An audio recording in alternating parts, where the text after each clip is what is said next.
Our intervals, C major, A minor, and related modes. This time looking at the Aeolian mode, otherwise known as the minor scale, focusing on centering around measuring from the A note located on the string at the bottom of the guitar, the thin string closest to the floor, fret number 5. This is part number 1. One of our major objectives is to line up all of our resources in the same direction, making them as easy on the eyes as possible from the perspective of the player of the guitar, who is of course located behind the guitar. And therefore, for example, my guitar is going to look like I'm playing left-handed, but no, we just flipped it around in order to mirror your perspective from behind your guitar as though you were playing it into a mirror. Similarly, our Excel worksheet representing the fretboard is going to have this representing the low or heavy E string, the one closest to the ceiling, top to bottom, left to right, situated as though we took our guitar and just imprinted the strings on the screen. We're now moving on to the A at the bottom of the guitar, 5th fret. It's on the E string, and that means that we're going to have a new mode that we're going to be centering around, which is going to be the Aeolian mode. But remember, we're measuring the Aeolian mode here from the bottom of the guitar, which many people don't understand or don't do all the time. Now, some people might, because some people might be working from music theory kind of worksheets or fretboards, which have a tablature with this string on top. So the high-pitched string is on top of the worksheet, in which case you might, from a natural English reading standpoint, go from top to bottom, left to right, and work on these high strings first, the high-pitched strings first. But I think most people will likely learn the top or heavy strings on the guitar and then learn chord constructions related to those heavy strings, which is great, but it makes it a little bit more difficult to then record or make chords from the bottom of the guitar, in particular because you have to deal with, on the bottom of the guitar more often, the fault line, because these two strings are shifted forward. We also are not good oftentimes as guitarists to try to build a chord when the root note is at the bottom of the guitar, because then I have to look for inverse intervals in order to see what I need to pick up above that position, because we usually just learn shapes, and we learn them like we learn the alphabet from top to bottom going in one direction, and we just don't realize that we haven't really learned it like in its totality. We just say, we know the alphabet, but we don't know it backwards that well because we haven't practiced it backwards. And so similarly on the fretboard, we know it from top to bottom, left to right typically, because that's how we play, and we learn it sequentially in that way. In other words, I don't know what comes before W without singing the song, right? I can't go backwards really easily from any point. And that's a huge restraint or constraint when we're playing the guitar. There's only, it only goes from A to G, although there's sharps and flats that confuse things. But to really understand it, to really be able to move as best we can, we would like to be able to do it upwards, backwards, see it by shape, see it by interval, and that's what we'll be working on from the bottom of the guitar. So let's get a quick recap as to what our kind of overall objective is, which we've gone over a few times now. So I also just want to be thinking a little bit more about why we want to learn, the modes again and build upon the theory that I kind of talked about last time in our intro when we were talking about the G, which in our case here is the Mixolydian. So remember, what we're doing is we're looking at the Aeolian, which I can compare to the major scale, remembering a lot of people don't do it with the Aeolian because the way we think about things in Western music is typically there's a scale and we might just call it a scale because we just think that's the major scale. But the scale is just one of the modes. The scale is, from a modal perspective, an Ionian mode. From a modal perspective, there's nothing special about it. It's just one construction of, it's just looking at the same notes that are in a line from a different perspective. It's just like looking at the alphabet, but instead of starting at A, which is our convention, we started at W, and then we counted around the alphabet in a circle, right? It's the same thing. It's just from a different perspective. So that's going to be the Aeolian mode, but we learn everything in the major scale, and then we compare things to it. But most of the time, a lot of times people learn then the Aeolian, which we think about as though it's completely separate from the major scale. We call that the minor scale. And we say, what are we trying to learn? We're trying to learn the major scale, usually thought of and discussed as though we're going to play that when we're trying to play something happy, which I think goes back to the old convention back, when they were playing in like trying to tell a story in like a symphony or in an opera.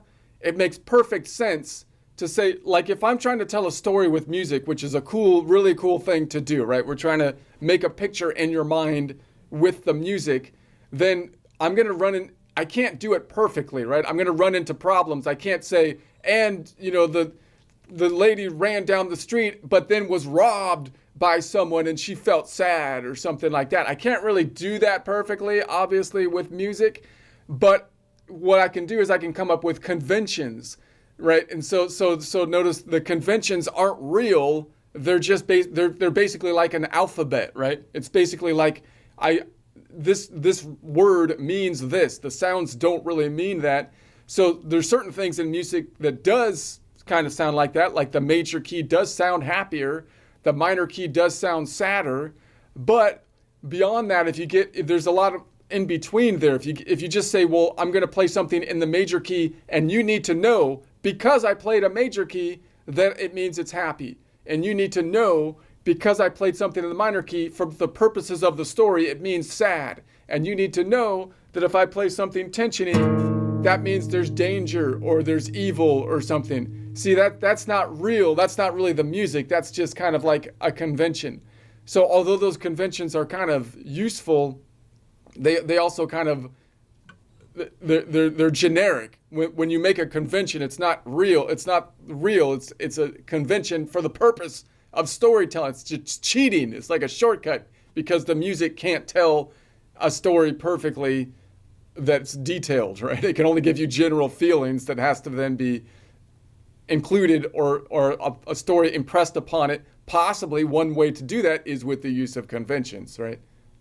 But my point is that what happens, I think, to a lot of people is they start to learn, well, there's different scales. The major scale means that it's a happy thing, and the minor scale is a totally different scale, and it means that we're playing something sad. And then you have these other modes that most people don't know too well, and they basically say, well, the Dorian is even sadder, or also sad, but not as sad maybe because it's got a major part in it. And the Phrygian is like sad, but it's like kind of rocky, kind of because it has that half step or something like, right? We come up with these conventions as though they're completely separate things, but they're not completely separate things is the point, because the Aeolian scale is just, or the minor scale is just another mode. It's the same notes that are in the major scale. So once we learn kind of the conventions, then we need to break that in our mind, because it's kind of like your English teacher in grade school teaching you a rule that works most of the time, but then you realize I can totally break that rule and it sounds cool when I do it. You start to learn figures of speech or something, and you're like, hey, like when I intentionally don't do that, it sounds better, right? Or whatever, right? It's similar here, right? Where we kind of learn these rules, and now you kind of need to break out of the rules and say, wait a sec, I don't need to learn 30 different scales. They're all related to each other, and being able to go between the scales is quite cool, especially for certain types of music like jazz and blues, but also, any other kind of music works like that as well to some degree. So let me go up top. Remember, we're basically going to be thinking of, I still want to think of the major scale as the key that we tie everything to, because that's just a good memory shortcut, because it allows us to pack in 7 modes into one grouping, which is going to make it easier for us kind of to remember. So that's going to be our general, idea with it. And so we're going to learn the major scale. These are going to be the intervals for the major scale. And we looked at before the Mixolydian. That's what we just left from, noting that the Mixolydian has a major third and therefore is a major mode. And we talked about the idea that how exactly could I put that into play if I'm not planning on playing in Mixolydian? I mean, what if I'm a fairly new player? I don't want to play in Mixolydian. I want to play in Aeolian or the major scale. I'm sorry, Ionian or the major scale, and then Aeolian, the minor scale. How does learning the Mixolydian scale or mode help me in the case where I'm playing in the major scale? And one of the ways that it helps is to know that if you're playing in a major scale, it's useful to play the 1-4-5. The 1-4-5 because they all have the major chord constructions, and that's kind of one definition of like a bluesy progression would be a 1-4-5. Most people say, well, the blues kind of comes to mind on that, right? So we're playing a 1-4-5 progression. If I just play the 3 notes, it's going to be a major triad, and that's what most people remember. But we talked about the idea that if I add the other notes that are available in the scale, the 7, the 9, which is equivalent to the 2, the 11, which is equivalent to the 4, the 13, equivalent to the 6, then these don't follow the same convention. In other words, you're not always going to have the major scale, which has a major third, which will have a major 7, 9, 11, and a 13. And the minors will not always have a minor 7, 9, 11, and 13. So the first one people focus on usually is the 7th, because that's going to give you that kind of bluesy feeling, or like a tension-y kind of feeling. And we know that on the 1-4-5, the 1 and the 4 have a major 7, and then the 5 has a minor 7, right? Has a minor 7, even though it's a major chord with a minor 7. So what do you do with that knowledge? I can then say, I want to play something. If I'm moving from the 1 to the 4 to the 5, my choices are, do I just want to stick to a triad? In which case, I don't care about the 7, 9, 11, and 13, because whether I think of it as a modal chord, Ionian to Lydian to Mixolydian, or as though I'm playing in like C major to F major to G major, it's going to be the same 3 notes, because the 1, 3, 5 of both scales are the same. But if I add like the 7, what are my options? Well, then I could say I'm going to add the 7 that's in the key, which means in the case of a C major, it would be the 1 would have a major 7, an 11 note away major 7. The 4, which would have the F, right, on the F chord, would have also an 11 note away major 7, but the 5 would then have a minor 7, which means you're not going to have the same uniform chord construction if you do that. So you're losing kind of like the parallelness, but you're gaining symmetry across. So that symmetry is going to, your ear picks up on the symmetry. The ratios are all the same, even though the notes aren't in the same key. So that works. So those are your 2 choices, right? When you're moving from chord to chord, do I want to focus more of my time on symmetry, the shapes being the same, and discard the idea of staying in the same key, which means it would be like me going from Ionian to Ionian, the 4, it would be going to C Ionian or major scale, F major scale to G major scale. Do I want to do that? Or do I want to sacrifice the symmetry and instead try to stay in the same key? You're going to get a different feel on both of those things. The blues tends to sacrifice staying in the same key to add symmetry, right? And so that's going to be, and so we talked about, I like looked at that with like the G here. If I took this G, let's look at the Mixolydian, like if I look at it from the point of the Mixolydian, we looked at it down here. And if I had the 1, now this is interesting, because if I had the 1-4-5 in the Mixolydian, the other way we can think of the blues is now because the 1 is now modal 5, I have a G, which works because that means that if I look at it from a blues standpoint, I have the minor 7. But when I move to the 4 and the 5, then now notice the 4 is going to have a major 7, and then the 5 is not even a major scale. So what is one way that you can think of this? You can think of it as though I'm moving from G mixolydian to C mixolydian to D mixolydian. I'm just going to convert them all to mixolydians, right? And so that's one way I can do it. So instead, it's like if this G, usually you play it like this, right? In open position. But let's add the 7.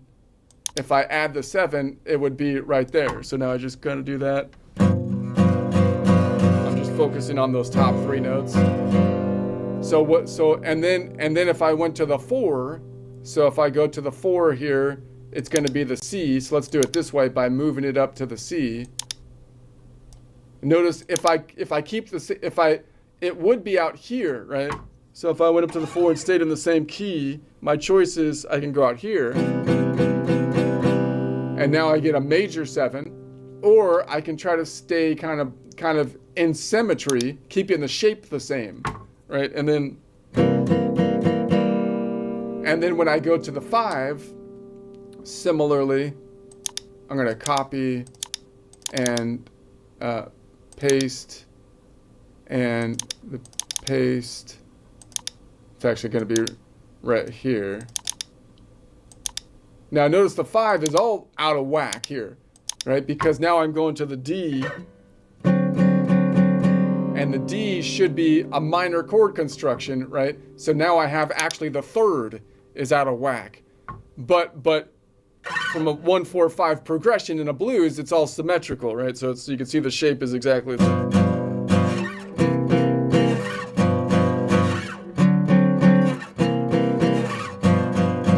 Now I just want to point out if I learn the theory stuff, why that's useful, because when I was thinking about this, I started thinking, well, look at what I'm doing here. I'm basically converting a minor, right, a minor chord to a major, and it still sounds kind of good, but I'm playing in like mixolydian that doesn't even have that 3rd in it because of the symmetry. So then you can kind of expand that idea possibly, and I started thinking, well, what if I added all the notes? Like, what if I did that to the A, right?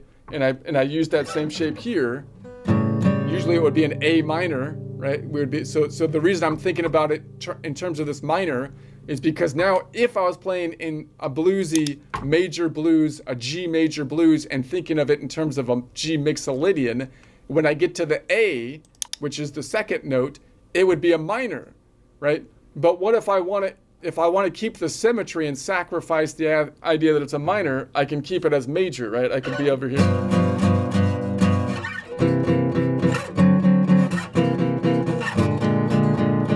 There's the A minor. I can kind of throw that in, and the idea would be it still kind of works because the construction's all the same. So, and the reason I point that out is because when you're looking at something like in a blues or in a jazz situation, it seems to me that a lot of times we learn these little tricks. You're like, whoa, that sounds cool. That little trick sounds cool. But I have no idea like what they were doing. Even this first little progression. When I learned that was adding like a 7 in it, like I didn't really understand, right, when it goes.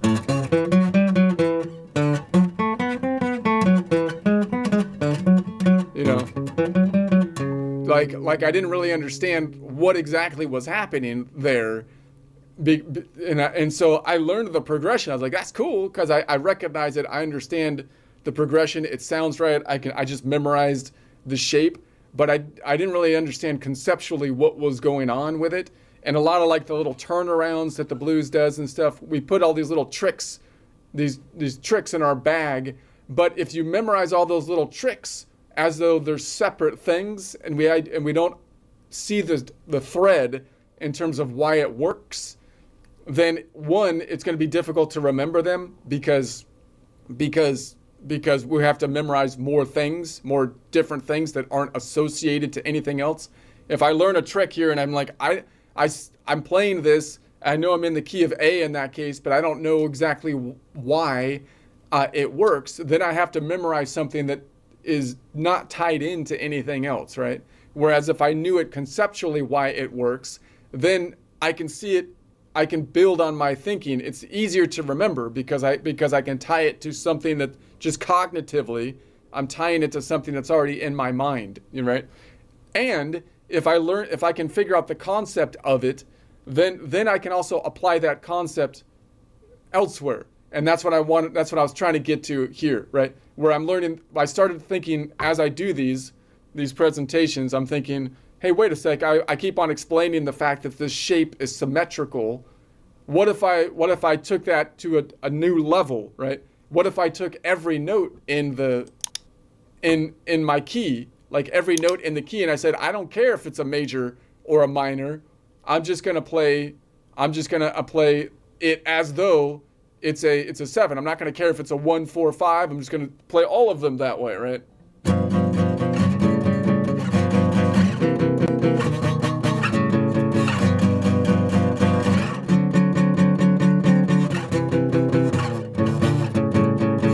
Right, it sounds a little muddy. So you don't, so right, it's gonna, but kind of works, right? So that I just want, so the general things, like if you keep looking at this shape and saying, man, you keep going over the same shape, note that a couple things that we can do to kind of add flavor to the shape is, one, we can add the half steps in play. So usually when I think of a half step, we think about the blues notes as the big half step that we can add, but we can also add a half step any time. So I can always kind of, like if I'm playing in an A minor, let's get down to our minor now. If I'm playing in an A minor, like here's an A right here. If I play the A minor this way, I can always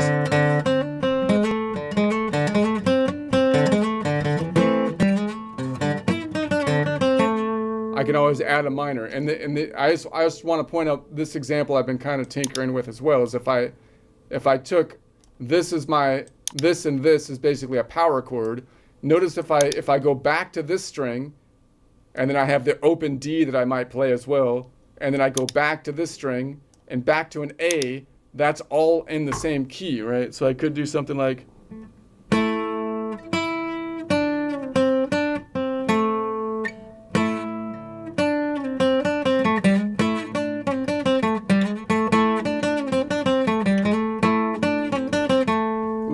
now let's say, well, what if as I'm walking down, I add the half step. So now I'm going from here to here, and then I'm going to add this half step, which is outside of the key, and I'm going to slide into the A just to give it a little bit more flavor, right? So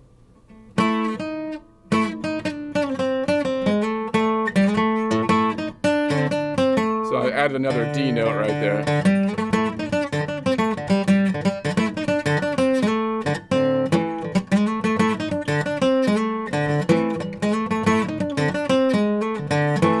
Right, so now I'm adding a little bit of flavor with just the half step. So this one happens to be the bluesy half step, but this one doesn't. These are the two half steps I would start off with, right? This one happens to be leading into the A, but you could do it anywhere. I can lead into this G to this one. This happens to be the blue note, but I can do a half step anywhere, right?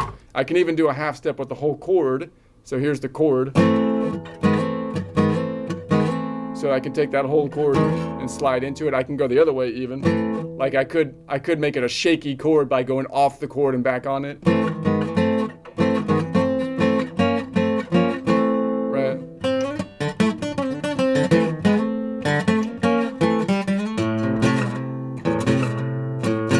Like whatever I'm on, I can kind of do that and add a little bit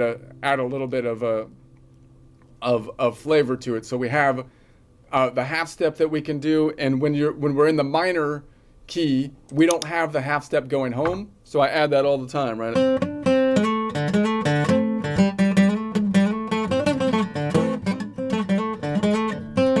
So we can always kind of add that half step going home, just as a few things to just kind of keep in mind as we go. All right. Let's get going to the next one here. So the general idea, let's look at the intervals. So the intervals for the major that we will contrast the minor to The major has a 0 note away perfect first, a 2 note away minor second, a 4 note away major third, a 5 note away perfect fourth, a 7 note away perfect fifth, 9 note away major sixth, 11 note away major seven.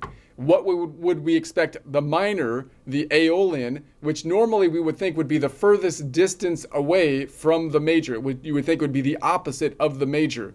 And nicely, the system has been set up so the perfects remain the same, typically on the majors and minors, or in major scale versus the minor scale.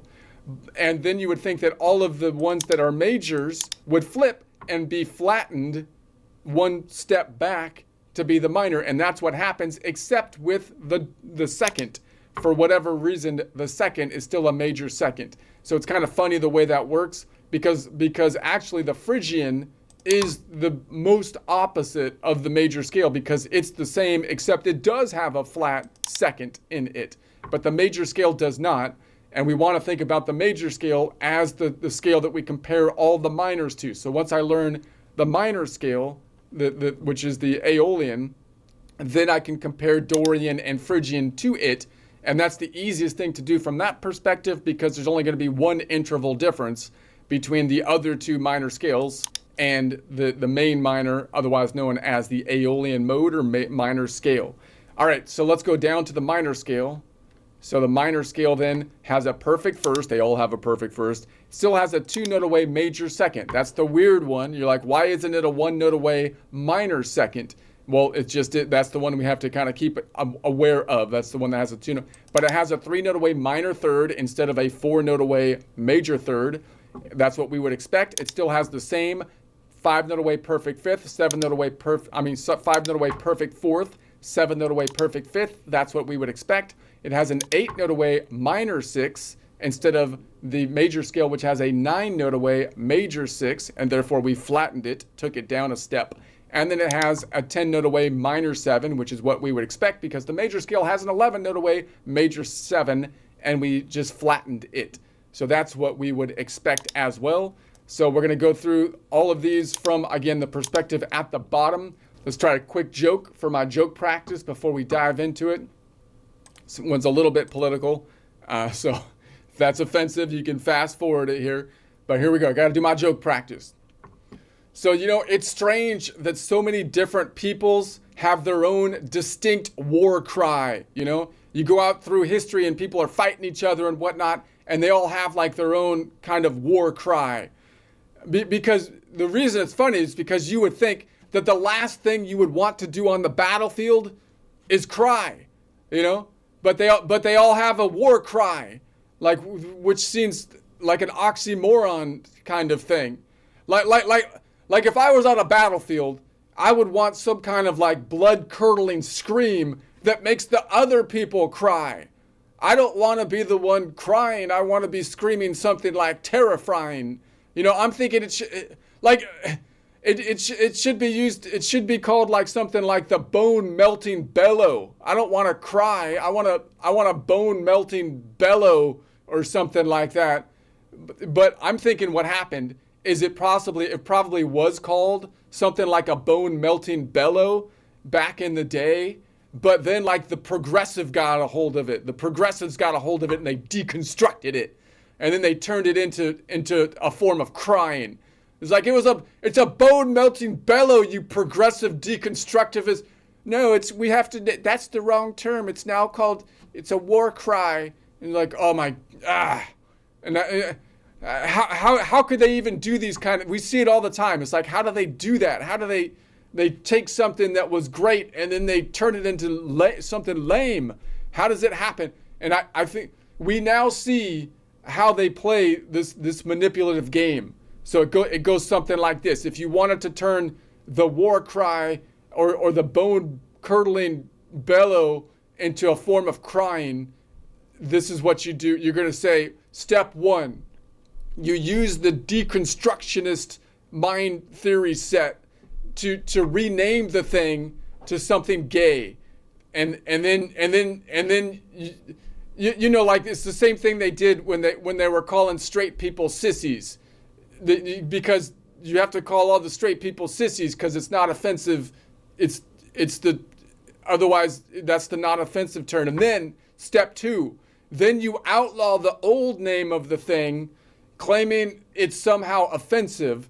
People who utter the old outlawed word now being labeled as equivalent to like Satan himself, right? If you utter the old word that it used to be, now you're like evil.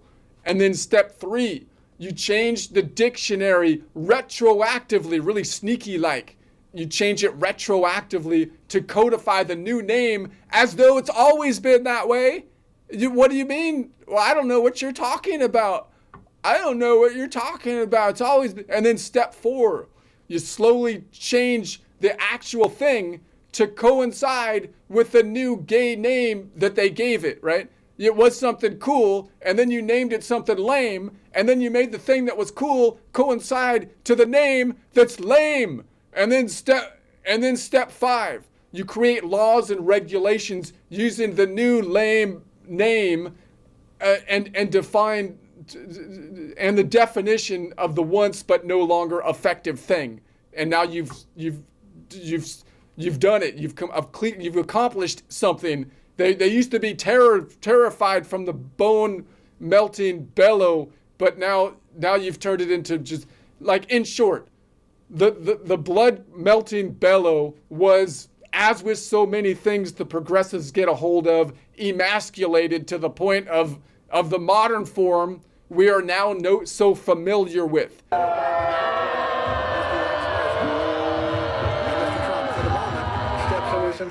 Now it's just called, it's not even called a war cry anymore. It's just called the cry. It's just called the cry, for crying out loud. I have no doubt that if the progressives got their way, our military would be on the battlefield, crying at the enemy. Literally. Although quite effective, the crying is quite effective against like kind-hearted Americans who don't want to be cruel or anything. They don't want to be called cruel. I get it.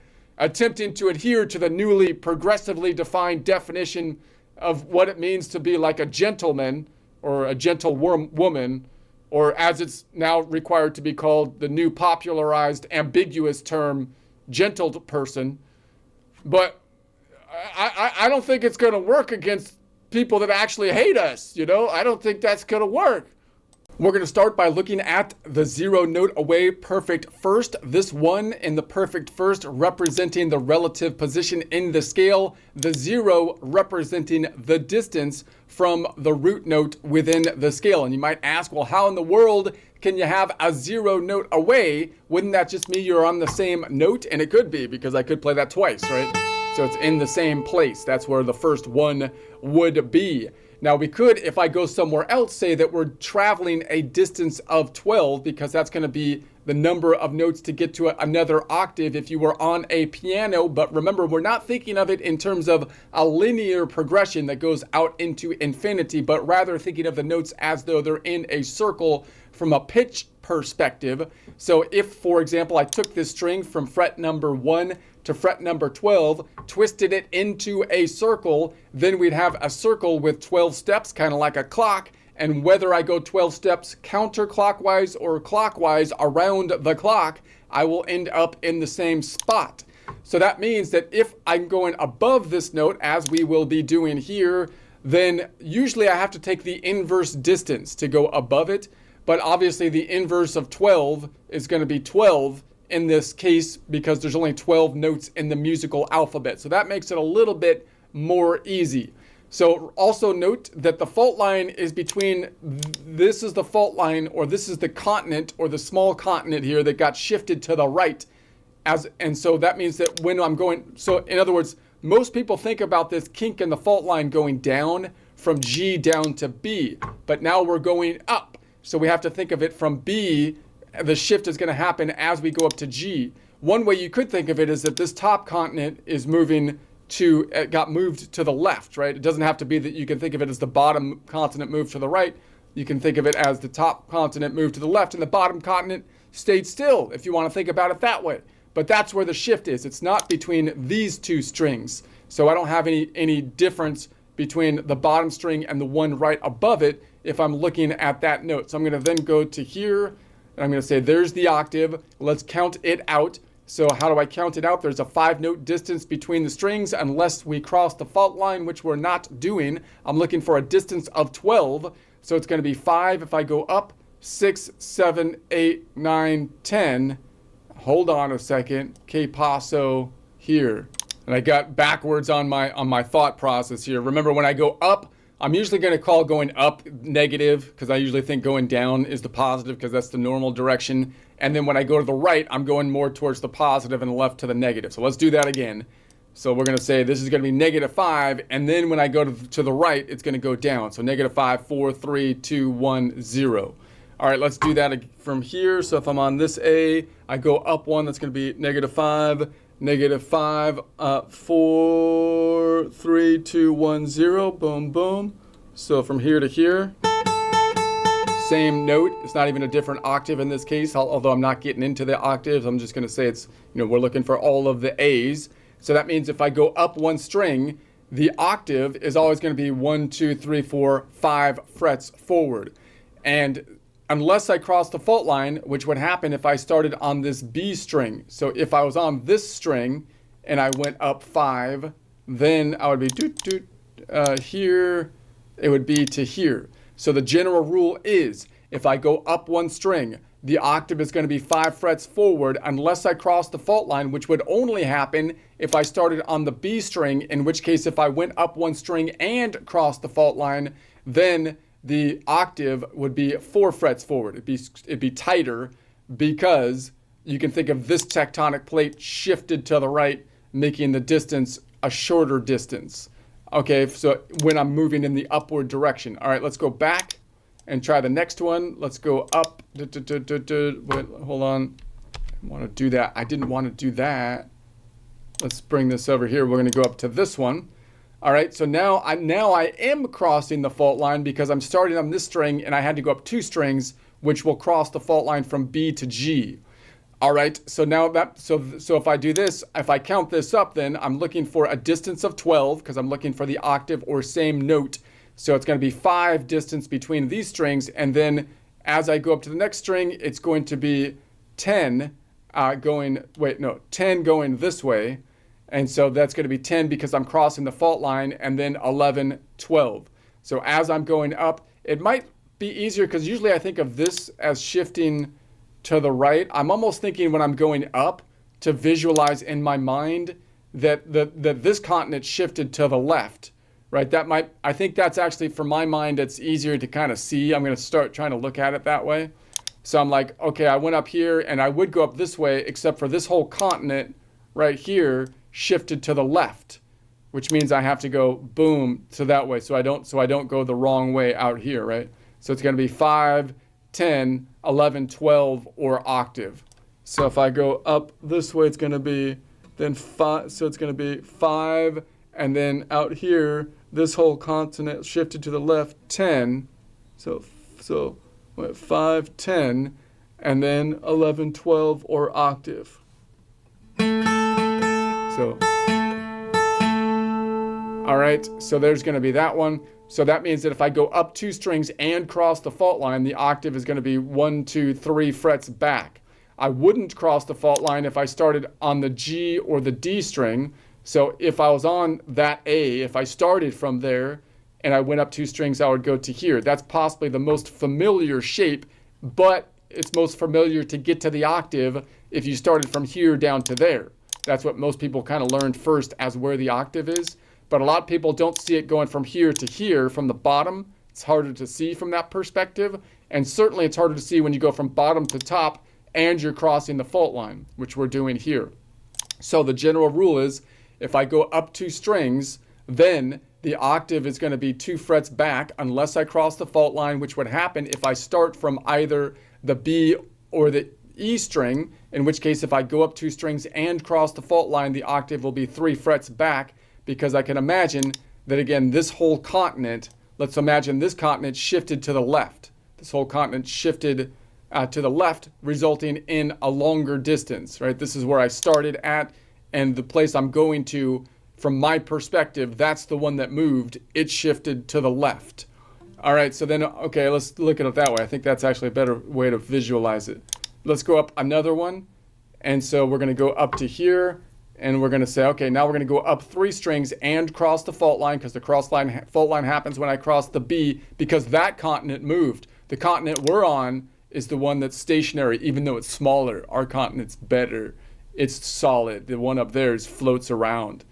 So now we're going to say, okay, that means I'm looking for a 12 note away distance. It's going to be 5 this way, and then as I cross the fault line, because that continent shifted to the left, 5, 10, and then 15. There's only 12 notes in the musical alphabet, so I can always do, it's always going to be 15 minus 12, which is -3, 2, 1, and 0. Let's do it this way.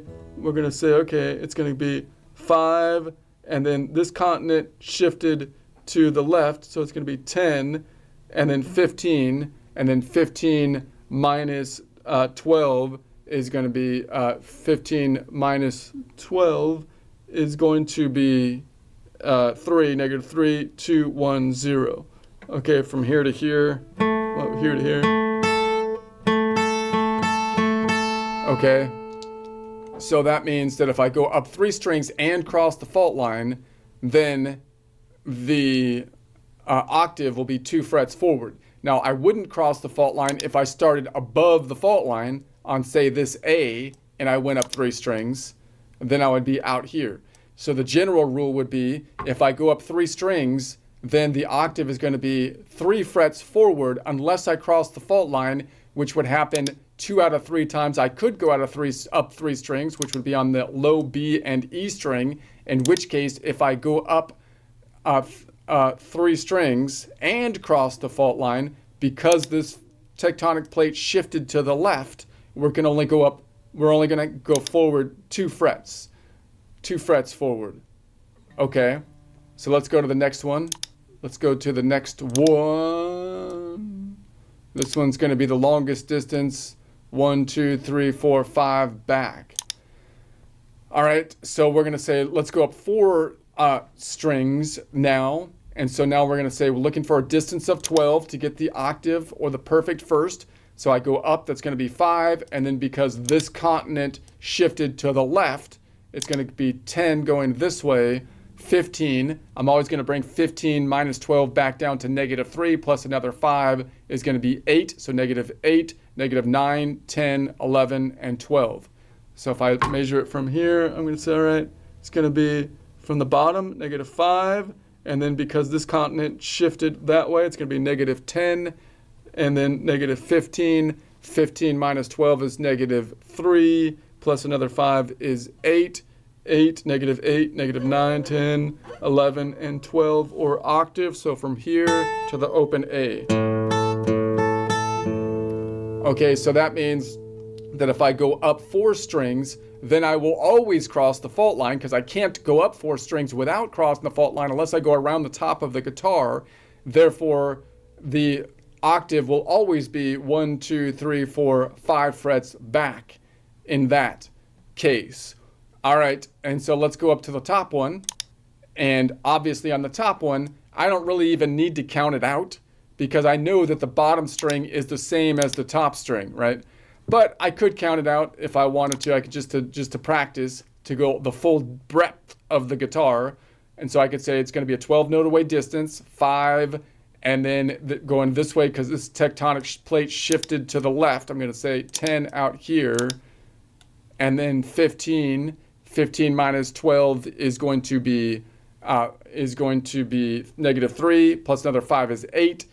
8 plus another 5 is 8, 9, 10, 11, 12, 13. And then 13, you could take 13 minus 12 is 1.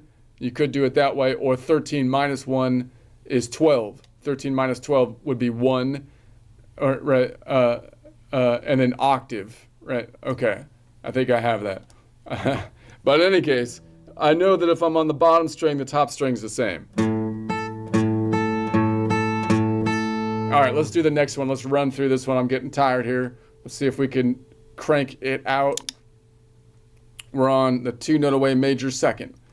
So 2 note away major second. This is the one that you would think in the main minor, the Aeolian mode would be a 1 note away flat second, but no, it's not. It's actually the same interval as the major scale, you can almost think of it as though it was like an honorary perfect, because to me, the perfects, they didn't define it this way on purpose. They thought the perfects were like a perfect interval or whatever, but it worked out well because the majors and the minors have the same perfects, which might have led to their thinking, I don't know.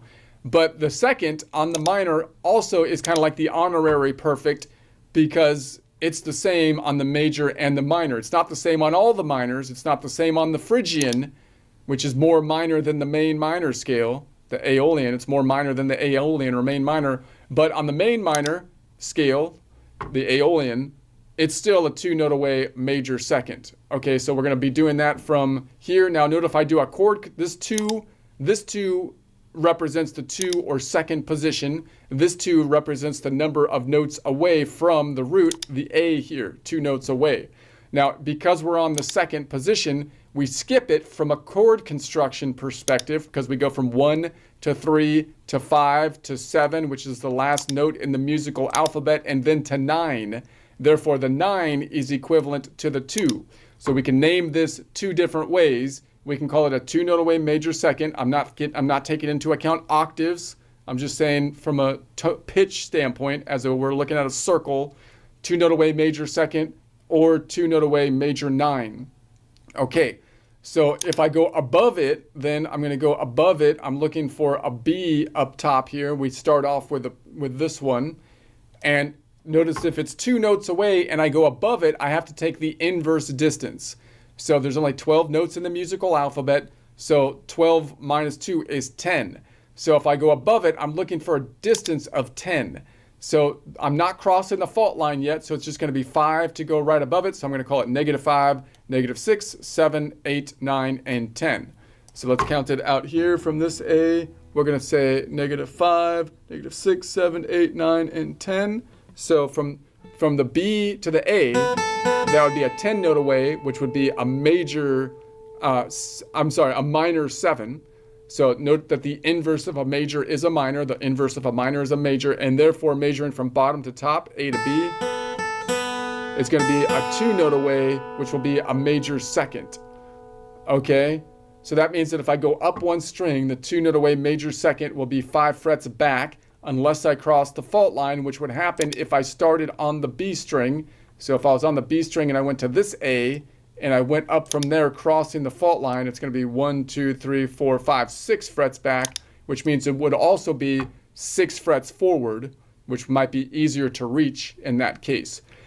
So the rule is, if I go up 1 string, the 2-note away major second, which could also be called the 2-note away major 9, will be 5 frets back unless I cross the fault line, in which case if I go up 2 strings and if I go up 1 string and cross the fault line, the 2-note away major second, which could also be called the 2-note away major 9, will be 6 frets back, which means it's also 6 frets forward, which might be a little bit easier to reach. Why is that? Because this, if I think from the perspective of where I start from, that's my new convention. I'm always going to think from the perspective that I'm starting from as though it's stationary. So when I think about the fault line, if I'm starting from here, instead of thinking this fault line shifts to the right, I'm going to say, no, the big continent is the one that shifted to the left.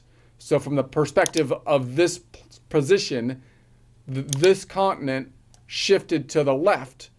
And so I'm crossing the fault line, which means that it actually extended the distance between where I'm at and where I'm going to. Okay, makes perfect sense. Let's go up another string. Let's go up to here. So now we're going to go up 2 strings and cross the fault line. So we're looking for a distance of a 2-note away major second, which could also be called a 2-note away major 9. So that means that we have to take the inverse distance. 12 minus 2 is a distance of 10. If I start here and go above it, that's going to be a distance of 5. And then because this fault line shifted to the left, we have to go diagonally this way to get to 10. I'm not going to go straight up because I'd have to count to 4 to get to 9. I don't want to get to 9 because I want to count in 5. So therefore I go this way and I get to the 10. So there it is. So I'm going to be from here, I'm going to say -5. And then because this continent shifted to the left, I'm going to say -10 this way. So from here to here. So if I went from B to A, it would be a 10 note away minor 7 from A to B, therefore it would be a 2 note away major second. So that means if I go up 2 strings and cross the fault line, the 2 note away major second, which could also be called the 2 note away major 9, will be 1 fret back. But I wouldn't cross the fault line if I started on either the G or the D string. So for example, if I was on this one and I went up 2 strings, it would be back here. So the general rule is, if I go up 2 strings, the 2 note away major second, which could also be called the 2 note away major 9, will be 2 frets back unless I cross the fault line, which would happen if I start on either the bottom 2 strings, the bottom B or E string, in which case if I go up 2 strings and cross the fault line, the 2 note away major second, which could also be called the 2 note away major 9, will be 1 fret back. All right, let's go up another one. So let's go up to this one. And so now we're going to go up 3 strings and cross the fault line. So I'm looking for a 2 note away major second, which could also be called a 2 note away major 9. I'm going above it, therefore I take the inverse distance, which is 12 minus 2, or a distance of 10. I can go 5 distance above it, and then I cross the fault line. This continent shifted to the left, and therefore I'm going to say 10 goes this way.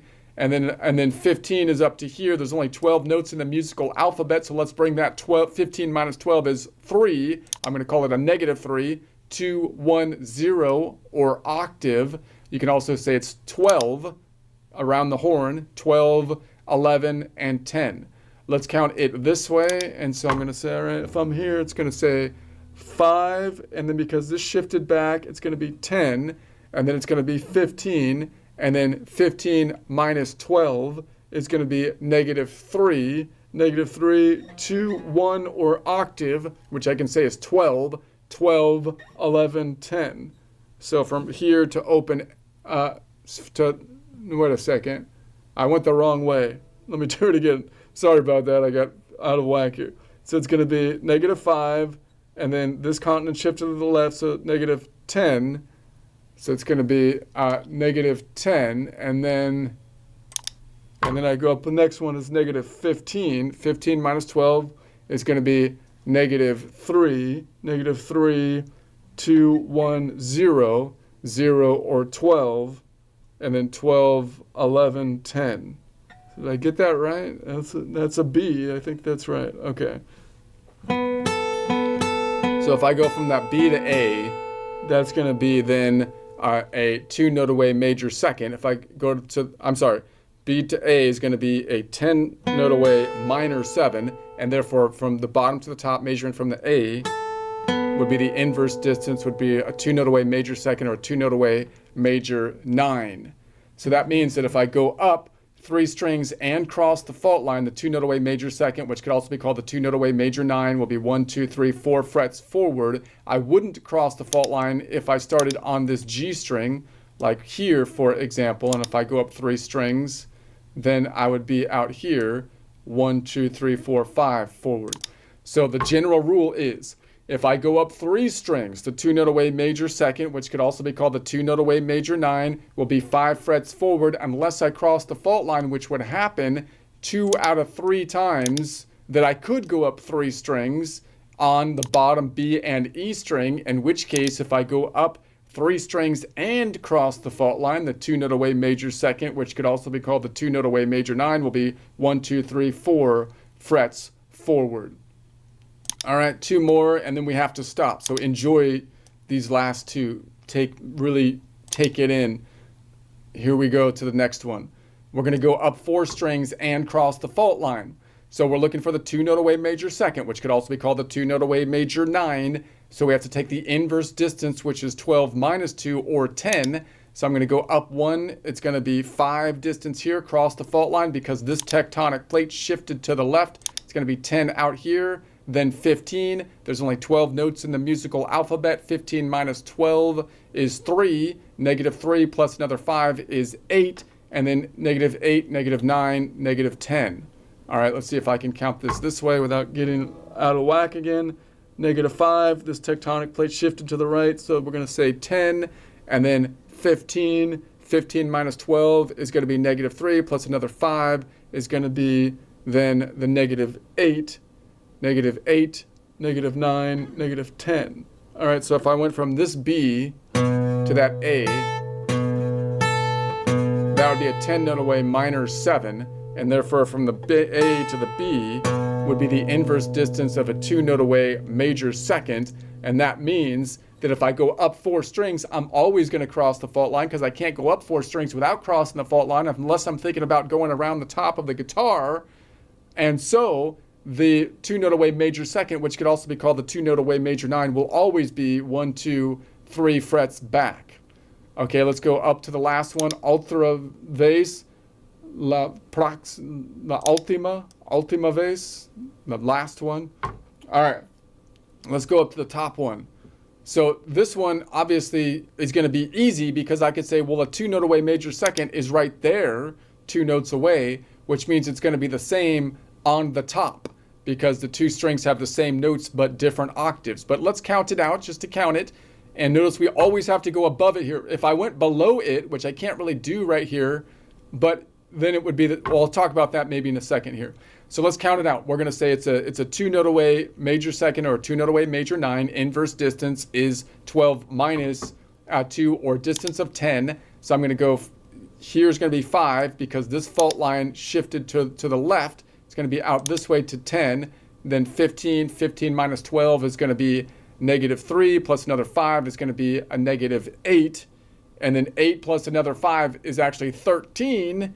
And there's only 12 notes in the musical alphabet, so 13 minus 12 is -1, and then 0, and I could say 0, and then 1, 2. Did that work? I think that worked out. No, 0, 0, and then I could say I'm at 12, and then 11, 10. That's how it works. That's how it works. But obviously, when we're looking at it, I'm possibly going to say, well, if I'm on this string, it's like 2 note away is right there. And therefore, like, it's the same at the top. So if I went from this B to this A, which you don't do too often, but you could if you're doing some kind of bar chord or something, it would be a 2 note away. That would be a 10 note away, top to bottom, measuring from the B, 10 note away minor 7. Bottom to top, therefore, would be a 2 note away major second or 2 note away major 9, and therefore if I go up 5 strings, I would always cross the fault line unless I go around the top of the guitar, and therefore the 2 note away major second, which could also be called the 2 note away major 9, will always be 2 frets forward. Now notice, you could think, well, what is it possible to go below this A? Notice if I went below it, these 2 strings are the same, so the pattern repeats, but you have to take into account that 2 strings are the same. So if I think about around the top, like I'm at the bottom and I'm going to go wrap around the top again, one way to think about that is that this string is the same as this string, right? So if I'm on an A here, that's equivalent to being on the A at the top, which means if I measure from here, the 2 note away major second is going to be right there from that A. And if I think about this A being equivalent to this A and I went below it, then the 2 note away major second would be down here as compared to that A, right? And if I go below it, just to get an idea of what happens when I go below it, which is what we normally do oftentimes, and I'm looking for a 2 note away major second or a 2 note away major 9, I don't need to take the inverse distance. I just take the distance of 2 and not 10, right? So I could just say there's a distance of 5 between those, 5, a distance of 5, 4, 3, 2. And there's that, so there's that distance, which would be 5, 4, 3, 2. And then the inverse of that would be a 10 note away minor 7. All right, that's the general idea. And I like to take the general idea because generals are good at strategizing stuff.